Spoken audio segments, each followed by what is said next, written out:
Your heart was stopped for 7 hours during 7 surgery. hours, my heart was stopped. I was so silly because I was like, I can go back to work right away. I'm fine. Little did I know when I woke up from the surgery, I was not fine. He said, do you want the cow's valve or the pig valve? Oh, I don't want pig or cow in me, but I'd rather have cow. So I'm half cow. Hello, ladies and gentlemen. Thank you so much for watching today. My name is Jordan Nagoli, and I'm so honored and excited that my sister Morgan has asked me to interview her about her heart surgery experience. Before I introduce Morgan, I want to tell a little bit about her. So my sister is a warrior in every definition of the word. She is humble and she's not going to brag about herself, so I will do it for her. Morgan had open heart surgery as a baby and had a very low chance of survival, but being the badass that she is, she pushed through and she survived. And over the last 28 years, I've watched her have to undergo a lot of procedures, a lot of doctor's appointments, and really have to take very good care of herself. And if there's one thing that I know about my sister is that she is a fighter and that she will never, ever give up no matter the odds stacked against her. Now, it's hard for me to talk about this without getting emotional, but then now seeing her go through the heart surgery, being there every day in the hospital with her, seeing what she had to go through, the pain, the anxiety, the challenges, the unknown, the ups and downs, the roller coasters. I just want to say that my sister is the most inspiring woman that I've ever met. Morgan, I love you. I'm so proud of you. Aw. Thank you for asking me to do this interview. And I'm just so glad that we get to tell your story to the world because I think it's going to help a lot of people. I love you too. Thank you so much for doing this. I have the best brothers ever. We love you, girl. Love you too. So with that being said, hello, Morgan. How are you today? And I am fantastic. It is beautiful fall day, and I'm excited to do this. Me too. Me too. We've been talking about this for the last few weeks. Yes. But before we get into the heart surgery experience, are you excited to see Wicked for Good tonight? It is November 22nd, the day that we're doing this interview. You're going at 5:30. I'm going at 7:30 with my wife. Same theater. Is that even a question? And look, I'm wearing pink today. I love Glinda and Elphaba, but I just can't wait to see it. I rewatched it the other night because I hadn't seen it since last year. Let's just say I had to find Gravity on repeat 3 times. And I just see the broomstick flying high. And I assume that's where it's going to pick off, but I guess we'll see. Absolutely. Well, I'm excited. We'll talk tomorrow after the movie. We'll debrief. We'll do a recap tomorrow. For everybody watching this interview, Morgan had open heart surgery in July of 2025 this year. And what we want to do, we've written down a ton of questions just to talk about before, during, and after the surgery, what Morgan went through. But could we start with this, Morgan? Could you just tell people a little bit of background, even throughout your life, of your surgery you had as a baby? I know you don't remember it then, but just kind of what you've had to go through as a kid, teen, and adult with your heart challenges. I had surgery when I was a baby in 1997, but obviously I don't really remember much about that other than what my parents have told me. So I've kind of always had, it's kind of a long name, it's called tetralogy below. I've always had this heart condition. I don't know how to break it down, so if you're curious, just maybe Google it. So yeah, I've always had that as a baby. And I've just always gone to cardiologist appointments at Emory. It's kind of been like my home doctor. I've been going for like a long, long time. And I never really took it seriously, my heart condition, because I never really felt anything wrong with it up until this year. And then I had a scare at the pool. I had some heat exhaustion at the pool and I was rushed to the hospital. And ever since then, I was really scared. And I've been checking my heart rate every day, nonstop. So I've just been taking it much more seriously this year. And even my medicine, or vitamins, I never used to care that much about taking it. But really, this year was a turning point for me. Yeah. And I want to preface, I know you say you don't take it seriously. To everybody watching, she definitely did take it seriously. I think you're underselling it a little bit. My mom took it seriously. My dad did. We did too. And you did take it seriously. Yeah. You couldn't be in the heat for a long time. You had to be careful with your workouts. You watch what you would eat, and you go to doctor's appointments a lot. So That's true. That's true. You would take it seriously. I took it seriously. Let's start with this. Talk to me about Dr. Rodriguez well over a year ago, almost a year and a half ago now, telling you that you have to have this surgery. Walk me through that. Oh yeah, so my mom and I, we had an appointment at Emory. We met him over there, and I remember him telling me there was a leakage in my heart because every year he goes through pictures and photographs of my heart, and he's a really good doctor, and he wants to make sure that the time is right and the numbers are right, but the numbers looked a little off, and he said that I had to have it done or else it could be like, life-threatening or get really, really serious. I remember I cried a little bit. I was like, oh my gosh, I really don't want to do it. But my parents and I, we went to 3 different doctors to get their approvals, and they all said the same thing. And so it just kind of went from there. So you took what Dr. Rodriguez said, and then you also got second, third, and fourth opinions to make sure that the decision you were making was the right one. Basically, yes. Okay. So from there, let's talk about this. How did getting surgery or knowing that you were going to have to get surgery affect your job and your work during the summer? Oh, okay. So I originally thought I was supposed to have it in June. But then I got sick and the surgeon called us and was like, absolutely, we could not do it. And it affected me because it was in June and my work, since I work in a preschool, we go back in August. And so I had to call my directors and let them know, and they've been awesome about it and really caring. So I was a little worried about work at first, but once I told them and they knew it was rescheduled for July 31st, which was like 2 weeks before going back, they said it was okay. And I was so silly because I was like, I can go back to work right away. I'm fine. Little did I know when I woke up from the surgery, I was not fine. And I don't think you're silly, Morgan. I had my hip surgery earlier this year, and I had no idea what it would take to recover and be able to walk again. And your heart surgery is 10 times more crazy than that. To be going from knowing you're going to have surgery in June to having it 6 weeks scheduled later because you got sick, how did that make you feel when it had to be rescheduled? Oh, I was so I was literally like crying on the phone because we got off with the scheduler at the office, and I was like sitting there for like an hour or so. I was like, oh my gosh. So I had a second job for the summer. I work as a banquet server, and I had to cancel that like in early April, May, because I thought it was going to be in June. So I'd already canceled that. So I was basically jobless for the summer. I mean, it gave me a little more time to do things. In actuality, it all worked out better because I was able to build up my immune system at Progressive Medical Center in Dunwoody. Which is where we're filming this right now. Yes. So I was able to get some IVs and see my doctor. And so I get cold sores, and she gave me this special medicine for my cold sore, make sure I don't get that again. So it actually all worked out. Everything was fine at the end. And I'll tell you what, as the family member, and I'm sure you feel this way too, knowing that the doctors would reschedule Morgan just because she had a cold sore actually made us feel a lot more confident in their decision that they weren't just doing this to do surgery. They really had your best interest at heart. They did, and that made all of us feel really confident. So, and he was a really great surgeon. 10 out of 10. Rescheduling the surgery allows you to build up your immune system. Tell people what you did to prepare your body to go into surgery. At Progressive, we do IVs. So I just got my IV, and then I took some medicine from my doctor for my cold sores. And then I think I was just walking a lot, trying to build myself up. And what about diet too? Oh, yes. I see Jordan actually recommended Abby to me. And she's at Harmony Nutrition. She's the best nutritionist. And I'm still seeing her, and she's really nice. Yeah. So you were changing your diet, walking more, and just getting your entire body ready to do this. Okay, so let's go towards the night before surgery. You're having heart surgery. How are you feeling the night before?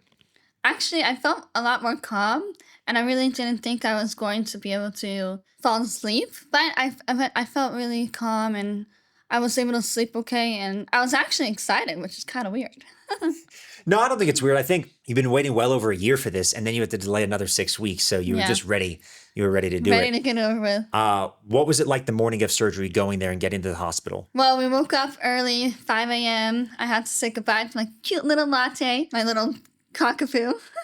And of course, it was still dark, so it was really pretty, like seeing the Atlanta skyline. And I was trying to do some vlogging. If you look at my other YouTube video, you'll see the actual vlog. But I just wanted to do this special interview after. And when we got there, I walked in and there was like nobody there. I had never seen it so empty. I thought we were going to be sitting down for like 30 minutes. And as soon as I got there, they came out and buzzed me in. I was like, no. I didn't want to be buzzed in right away. So once they buzzed you in and you had to go back there, did any anxiety start setting in? It really did. And especially because I thought I was going to be with my parents the whole time. And when I was in the pre-op room, my parents didn't come in for like another 30 minutes or so. They had to just like put an IV on me, just get me ready for the room. And I was basically in the pre-op room until they wheeled me in. Can you talk a little bit about your fear with not staying asleep with anesthesia and being worried about that? Oh my gosh, I was so worried about the anesthesia. Like, I was talking to everyone I knew about the surgery because I don't remember it when I was a baby. And I was wondering, oh my gosh, what if it doesn't work? I've never had this. What if I wake up? How am I supposed to fall asleep? And I was just freaking, that was my main concern. Like, I wasn't worried about the surgery. I was worried about the anesthesia. I even told the anesthesiologist, are you sure you're not going to do the surgery until I fall asleep? And she said, of course we're not going to do it until you fall asleep. You're so sweet, Morgan. But listen, I don't think that's crazy because anybody that's watching or listening, when you have surgery, it's scary. It's intimidating. You don't know these people. First of all, you have to get naked. They put you in this gown. They make you naked. And they all have masks on. They all have masks on. And a gown. The room is cold. Again. The rooms are cold. Okay. They're sticking stuff in your arms. You can't eat. You have all these things around you. And it's just. Oh, yeah. And I wasn't able to have my coffee. And she's a coffeeholic. Everybody knows that. So, okay. So walk me all the way up until they wheel you back for surgery. And I guess walk me through up until the last thing you remember. Okay. So I was in the pre-op room. I was talking with the nurses. They were really nice. And I'm pretty okay with IVs. So when they put the IV in me, it was a little, she was like, it's going to be a little bloody, but I didn't mind because I'm used to getting IVs. And here's the funny thing. I remember one of the doctors came in. He was really young. And he asked me this question. I had no idea what it means. And my mom was thinking, are you serious? Why would you ask her that question? Guess what the question was? What? He said, do you want the cow's heart? Do you want the cow's valve or the pig valve? Oh, what? It was in a doctor term, so it wasn't that simple. But he asked me if I wanted, and then there's one with like the metal. Yeah. And my mom called my dad right away because obviously my dad made the decision. Because if you get the metal one, then you're gonna have to be on medicine for the rest of your life. I don't want pig or cow in me, but I'd rather have cow. So I'm half cow. So let me get this straight. They asked you this right before you're going into surgery? Right before, if I wanted cow's heart, cow's valve or pig valve. That is crazy. I had no idea about I'm that. like, I don't know. Oh my gosh. See, I'm telling you, that just shows like these people don't always think through it. Like to us, that's a huge life decision. To them, it's just, hey, do you want cow or pig? And it was in a more doctor term. So I don't know the terms they use, but yeah. So you're half cow? Basically. So or part cow? Instead of Momo, my nickname is Moo Moo. That's good. Okay, so he asked you about, do you want cow or do you want pig? What happens from there right before you fall asleep? I remember my surgeon came in and I was really happy to see him. That made me feel a little better. And I had a special cross that I hold. My mom's friend told me to get it. And so they asked if I could bring it in because obviously the room is sterilized and we can't bring anything in. And they said, yeah, that's fine. And so I remember being wheeled into the room. They took my bed. I said bye to my parents. And I saw everyone. I saw like people getting ready. And I was thinking, oh my gosh, I'm not looking at the people. And I remember they said, okay, go onto the bed. I thought I was going to be asleep by then. I remember going onto the bed. And then I held this girl's hand. In the surgery room? Yeah, in the surgery room. I held someone's hand, I squeezed, I didn't even know who she was. She was asking me like, oh, what's your favorite music? And then all I remember thinking was, oh my gosh, I'm not tired. What's gonna happen? I don't feel tired. And then I looked up at the ceiling, that's it. I don't remember them putting a breathing mask on me. I don't remember them everyone told me I was gonna do a countdown. And then I found out after, they were like, oh, we don't do countdowns. I don't know what to this day, I don't know what they did. I don't know either. If anybody watching this works... As an anesthesia doctor? Tell us. Comment below. Let us know what they did for her. I've actually seen a YouTube channel where an anesthesiologist talks about what happens, but I still don't remember any of that happening in my surgery. I feel like that's probably for the better, though. Because for the better. Less anxiety and more just like snap the fingers and you're good to go. Yeah. And it happens from there. Okay, so that's the last thing you remember before surgery. I'm going to jump in here and share what happened while she was going through surgery. So they told us the surgery was going to be anywhere from like 8 to 10 hours long, and we were prepared to be there all day for the long haul. It was, let's just say, a lot of anxiety and emotions going on between me, my brother, my mom, and my dad. You know, this is a life-threatening surgery, and we were hoping that she'd be okay, but there was no guarantee of this. We had faith in the doctors. So When we got the call that you had finished surgery like 2 or 3 hours early, I just remember all of us crying. It was very emotional, and we were just so grateful that it had gone well, that you had survived.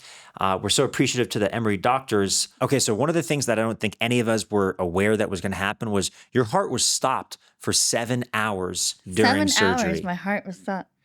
Tell me about that. Well, I had no idea that my heart was stopped for up until months after. We were just sitting down in the kitchen talking about it because I did a debrief for a little while. I still think about it to this day.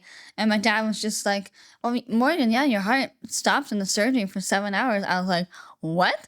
It stopped?" And I was just in shock. I didn't know it had actually stopped and connected me. My dad told me the name of it. It's like some special, I don't know, some special machine. And yeah, so my heart was stopped for like 5-7 hours the whole time. When I found out your heart was stopped for 7 hours during surgery, I was in shock. I had no idea. And it just again speaks volumes to how strong you are as a person and what your body had to go through during that time. Yeah. Walk us through what happens after you wake up. Tell me about that first 24 hours. I know it was really challenging. Yes, I remember hearing my name. Someone was just like, "Morgan?" It was like a guy's voice. I don't know who he was. He had like long brownish hair or something. I don't know. And I just heard him say Morgan. And then when I swallowed, my throat really hurt. And I remember I know my dad was there, but I just remember seeing my mom. And she was like, "If you can hear me squeeze my hand," she said, "You have a breathing tube in, but you'll be fine. You'll take it off." And I still think I was under anesthesia because I don't remember them taking it off. I only had it on for 2 hours, which is pretty lucky because I heard that some people have it on a lot longer. Yeah. So luckily, I only had it on for a little bit. All I remember though was swallowing, and it was hard. I do not remember having it on or what it even looked like. So you were still under that. So your kind of brain was foggy. You couldn't really understand what was going on, but you woke up with a breathing tube in your throat and body, which is scary. And I don't even remember being wheeled into the ICU room, but I was. Yeah. The first 24 hours, you're kind of out of it. Not even the first 24, the first day of the surgery, you're out of it. So you're not really remember what's going on. But I know the next day, that's when things really started to get more challenging. What was it like the next day after surgery? I did not like the ICU room. I remember I woke up and looked at the time. I thought a whole day had already gone. But when I looked at the time, I was thinking, "Oh my gosh, it's only 8 a.m." Like the time went really slow in the ICU room. And the nurse was really nice. I remember saying, "Oh my gosh, my chest really hurts." And she said, "Well, you just had major surgery. It's going to hurt." And then I remember you came and Jace came and my dad and everyone was there. And I just remember sleeping a lot. And I had a lot of ice packs and heating pads because I was in so much pain. Guys, the first day that I saw Morgan was very tough. Honestly, it was hard to see you like that because there was so much swelling on your neck. There was so much swelling on your chest. You couldn't talk, you couldn't move. But I just remember, it's going to make me cry thinking about it. I just remember you couldn't really respond, but I'd hold your hand, I'd stroke your head and shoulder, and you would squeeze. When we'd say something that would make you smile or laugh, you would just squeeze our hands like this. And then I just said, "Tell me a story." Yeah, yeah. And remember? I was sleeping and I was just saying, "Tell me a story." Yeah, no, it's gonna make me cry. But that's how I knew you were okay. And guys, I got to tell you this: like seeing Morgan with, I don't even know how many stitches. I can't even count how many wires and the swelling and the pressure. I had one on my neck. It was all. I mean, guys, it was all over neck, chest, feet, legs. And the breathing too. I had so much stuff on me. It was. I've never seen anything like this. She never complained. She never complained one time. And that just, Morgan, it really showed me that you are the strongest member of our family because you had such a positive attitude. You never complained. You never got upset. You were kind to everyone. You were never mean to anybody. And I mean, in total, how long were you in the ICU? How long were you in the hospital after that? 8 days? I was in the ICU room for 1 day. And no, not even 8 days, 5 days. You got out faster than we thought you would. Yeah, I know. And so, but Morgan, I give you so much credit and so much respect. And you really inspire me for that. So the only thing I complained about, I remember, was the whiteboard because the nurses would do like a switch. And I didn't like, because the board just wouldn't rub off from the, and I was like, "Can you please wipe that body?" Wait, hold on, let me get this straight. The thing that bothered you the most was the dirty whiteboard? Yes. That just shows you how strong she is. It's I not the told him, I pain. said, can you please spray and wipe? Oh my gosh. So it's not the pain. It's not the stitches. It's not being in bed for days. It's the dang whiteboard. Yeah. That You're was so the funny, only girl. thing that I complained about was the whiteboard. You're so funny, girl. So a couple things I want you to talk about. They broke open your chest plate. They broke open your sternum right here. So can you just talk about like you couldn't actually sit yourself up and you couldn't move, you had to have help for everything. Can you talk about that? Oh yeah, I remember. Because I always sleep on my side, and it was really weird being in the hospital bed because I've never really been in a hospital bed, and my mom always had to continuously lift me up. And then I couldn't like sit up for some reason, and I kept slouching back down. I had to have lots of pillows on me, so it was really hard trying to like sit up. Because they broke open her chest, her sternum, she couldn't use her hands to push her body up. So like Yeah. if you're laying in bed and you fall down, like you're going to sit yourself up. Well, she couldn't sit herself up. So we would have to have like sheets under you and we'd lift you up and we'd pull you back Yeah. up. You couldn't move. So I know, can you talk about like the tons of neck pain and back pain you were having? I had so much neck and back pain. There's like a little call button, and I pressed it like so many times for the nurses because I said, could I please have a heating pack? Could I please have a cold pack? At our clinic, we have a special ointment called Mountain Magic, and it really is magic because when I put it on my body, it gets like really cold and feels so fresh. And I loved it. So that really, I like went through the whole bottle. Yeah. What would you say helped you the most while you were recovering in the hospital that first week? Just my family being there, my parents, my brothers, maybe sleeping a lot. And yeah. Were you able to do anything to keep your mind busy or you kind of just had to take it? Well, I brought like coloring books. I brought so many things to do, but I really didn't do anything. I just fell asleep a lot.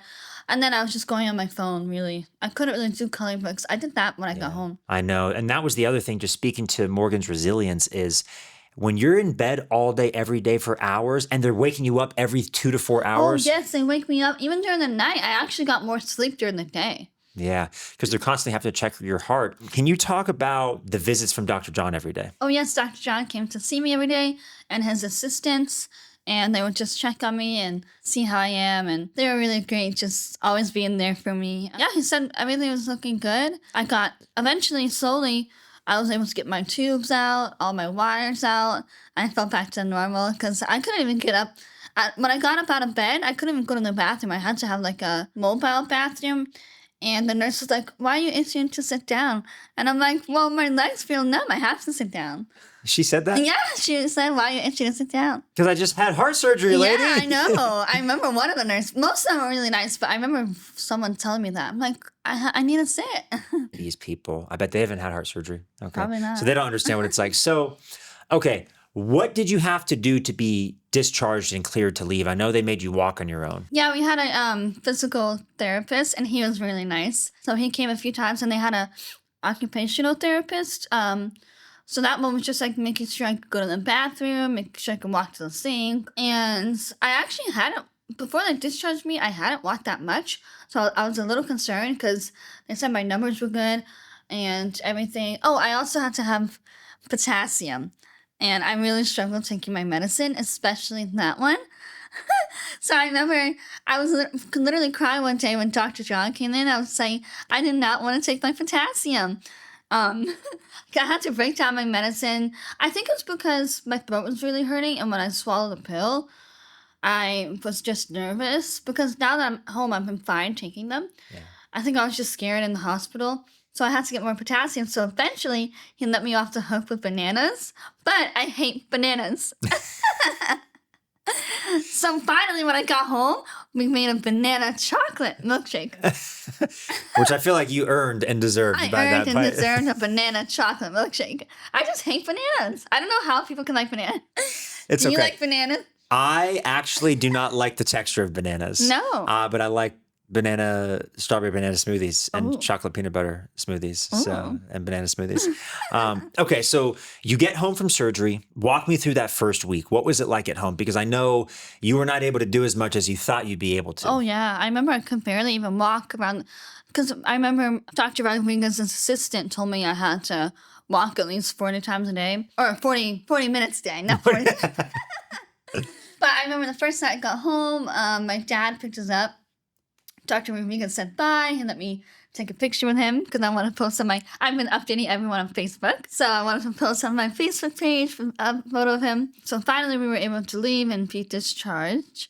Latte came, my little puppy, she came for the ride. We haven't had a big car and I couldn't really get up on it, so I was really scared to get up on it. Yeah. But when we came home, I had a little welcome gift from my neighbor that helped us. I just laid on the couch right away. I couldn't really even do anything. And I was nervous. I was like, oh my gosh, how am I gonna go to sleep in my bed? My mom slept with me like the first month or so.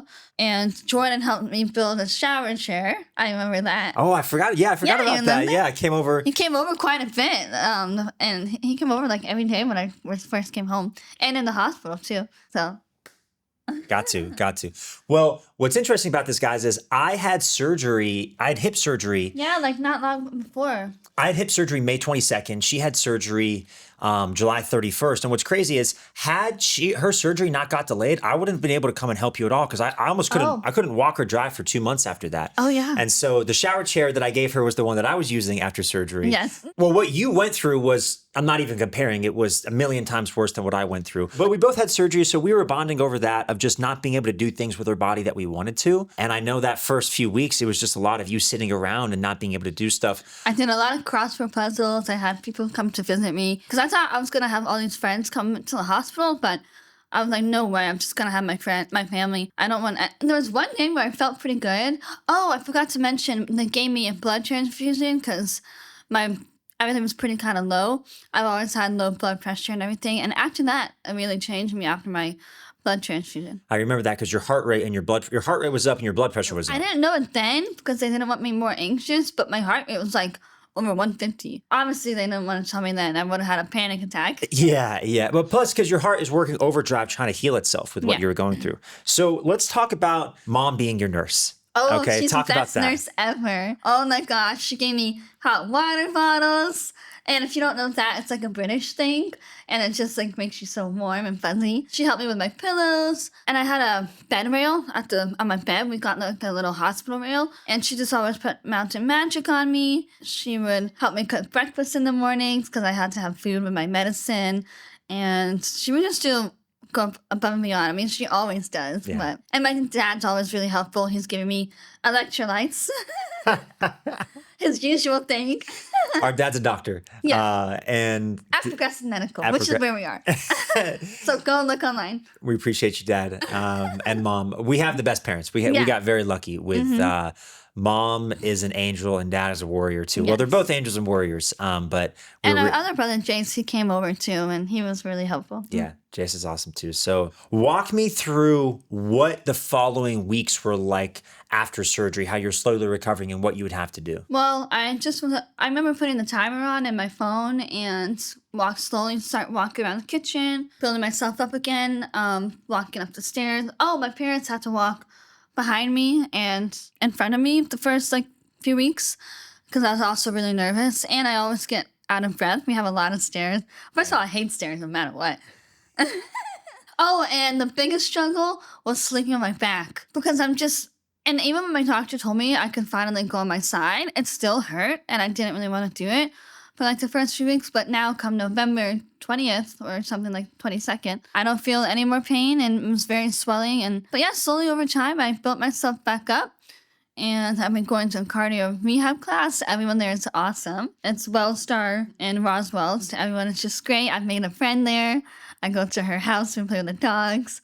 And the nurses are great. It's basically just bicycles because I still can't really do the treadmill. I'm kind of nervous about that. But I go twice a week and yeah, it's great. I'm working again and it all worked out. So yeah, my boss was really awesome and she helped me get back into the classroom because the classroom was kind of already full since I missed that. But everyone at work knows I had surgery. So even the new staff, everyone knows. Well, real quick, I don't want you to skip over what you had to miss. How long were you not able to drive? Oh, the driving. Yeah.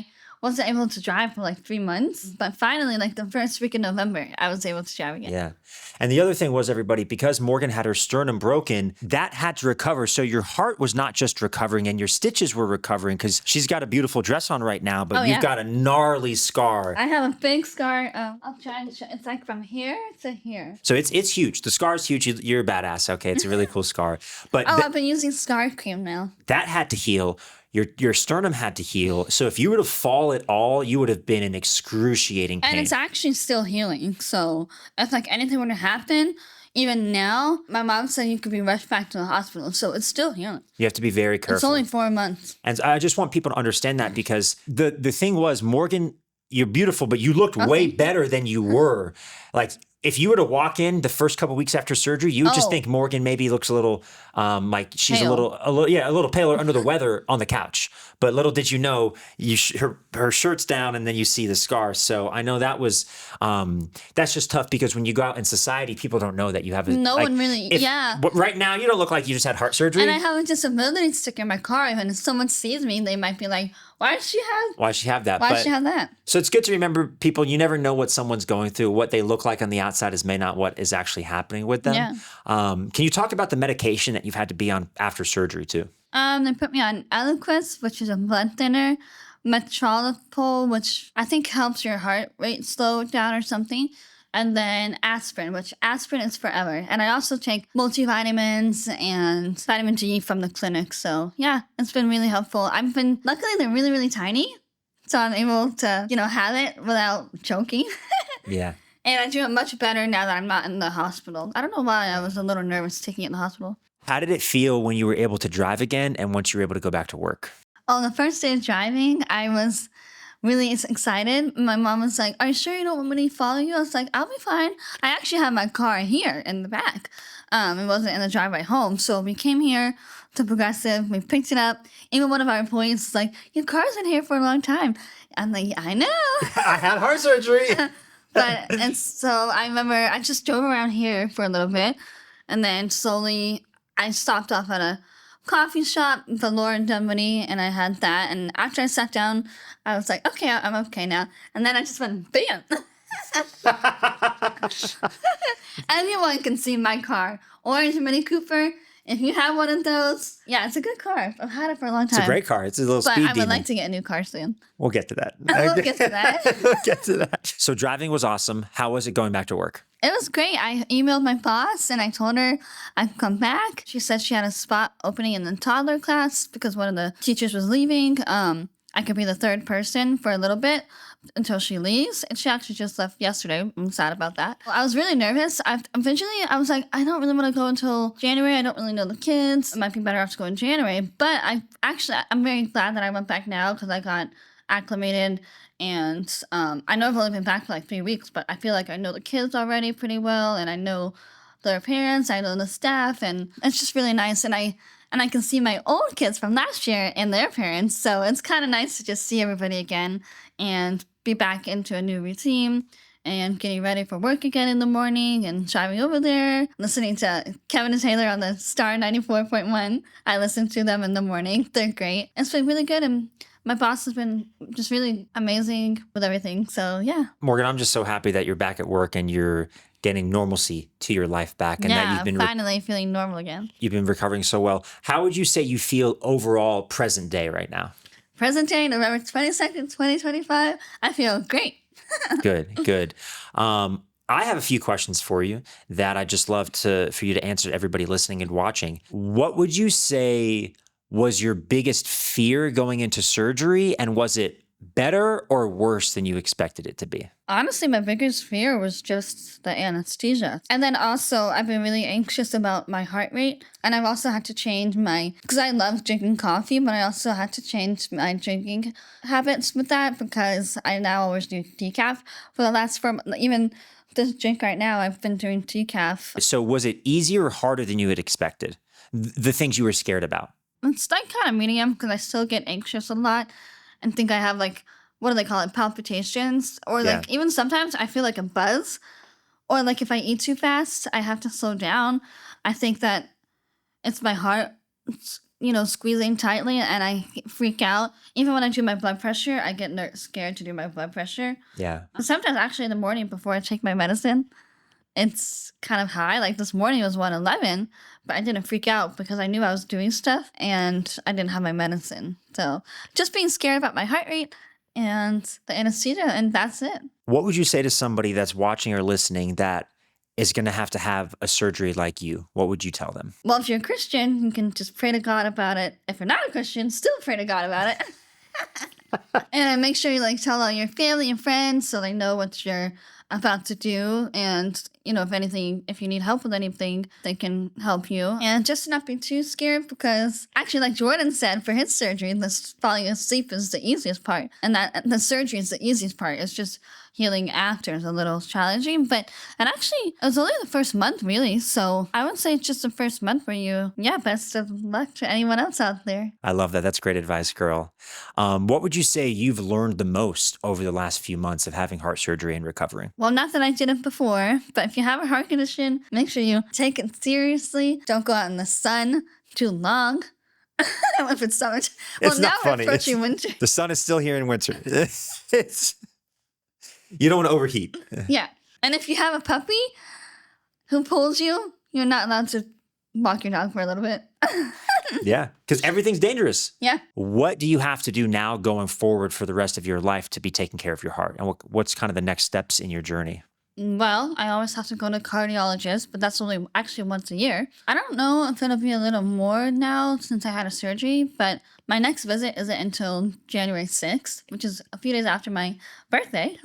As of now, I don't think I have to be doing anything other than, finishing my cardiac rehab classes. I have 36 sessions to go. I think I'm on 14 or 15 or something like that. So yeah, I just keep going to appointments like I always do. I think that's it. Oh, and taking my medicine. I have to take aspirin forever. I don't know how long I have to take the other ones. That's as upon the requests. And are there any shout outs or thank yous you want to give to everybody out there? Oh, yes. I would like to give a shout out to, my awesome family, my wonderful dad, who was always there for me, and my wonderful mom, who's always there for me, and Jordan right here, who's always there for me, and Jace, who's always there for me. I want to give a shout out, to my mom's best friend. She was really helpful and very encouraging. She was with my mom, the whole time. And then my best friend, Nathan. I want to shout out to Nathan and just some of my close friends. I want to thank you. And my church group, everybody at my church, I want to thank you for them because my friend posted about my surgery. And my boss at my school. And of course, Dr. Rodriguez, Dr. John, and everyone on the Emory team was awesome. Oh, and my doctor at the clinic as well. Everyone here at Progressive. So,